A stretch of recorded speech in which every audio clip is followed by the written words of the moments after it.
আজ থেকে প্রায় ১৬-১৭ বছর আগে তো আমার জীবনে এই কোরআন তাদাব্বুর যে বিষয় নিয়ে আমি আজকে কথা বলতে যাচ্ছি, তো এই কোরআন তাদাব্বুরের মাধ্যমে আমার জীবন পাল্টে যায়। তো আমি এর বিস্তারিত অন্য কোনো একদিন বলবো। কিন্তু তখন থেকে আমি একটা স্বপ্ন দেখছি যে আসলে আমাদের সমাজে, আমাদের দেশে এবং আমাদের পুরো বিশ্বে আজকে কোরআনের সাথে যেই সম্পর্ক হওয়ার কথা ছিল, সেই সম্পর্ক কি আমরা গড়তে পারছি না। তো যার কারণে আমরা মুসলিম হিসেবে আজকে বিভিন্ন জায়গাতে আমরা মার খাচ্ছি, অপমানিত হচ্ছি এবং মুসলিম হিসেবে যে আমাদের যে গৌরব থাকার কথা ছিল, সেটা কিন্তু আমরা অর্জন করতে পারছি না।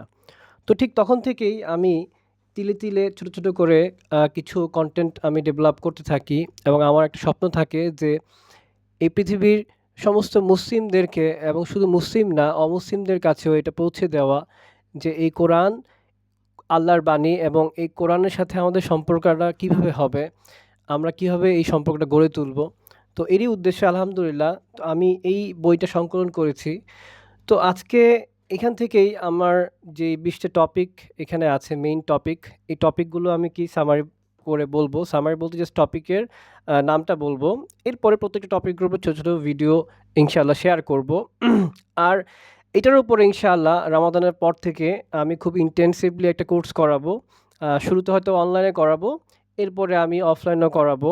তো ইনশাআল্লাহ যারা আগ্রহী থাকবেন আমাকে হোয়াটসঅ্যাপে বা ফেসবুকে নক করবেন ইনশাআল্লাহ। এবং আমার এইটা একটা লক্ষ্য, আমি সবার কাছে দোয়া চাচ্ছি এবং আমি নিজেও আল্লাহর কাছে দোয়া চাই যে আ এই কোরআনের সাথে সম্পর্কটা আমরা কিভাবে তৈরি করব, এটা যেন আমরা পুরো বিশ্বের কাছে পৌঁছে দিতে পারি ইনশাআল্লাহ।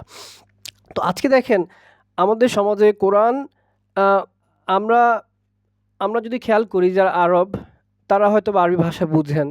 কিন্তু তারা কোরআনটা অর্থ বুঝতে পারলেও কিন্তু কোরআন যে উদ্দেশ্যে আল্লাহ নাজিল করেছেন সেটা হচ্ছে তাদাব্বুর।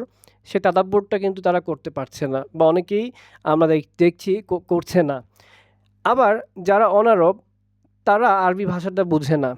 তো যার কারণে তারা কোরআন তাদাব্বুর তো দূরে থাক, তারা কোরআনের অর্থও বুঝতে পারে না।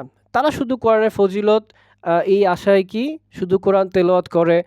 আমরা দেখি যে তারা কয় খতম করতে পারলো, কত দ্রুত কোরআন শেষ করতে পারবে বা কোরআনের এতগুলো অক্ষর পড়লে এতগুলো নেকি পাবে। হ্যাঁ? এই আশায় কি তারা শুধু কোরআন তেলাওয়াত করছে। তো যার কারণে যে কোরআন এটা আল্লাহর কালাম, আল্লাহর কথা। তো আমরা কারো সাথে যদি সম্পর্ক ঘনিষ্ঠ করতে চাই, আমাদের তার কথাগুলো শুনতে হবে, বুঝতে হবে।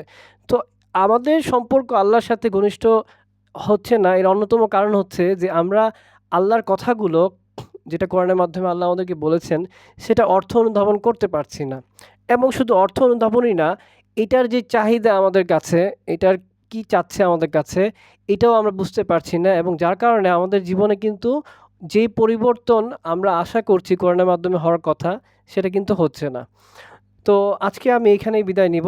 আসসালামু আলাইকুম ওয়া রাহমাতুল্লাহ।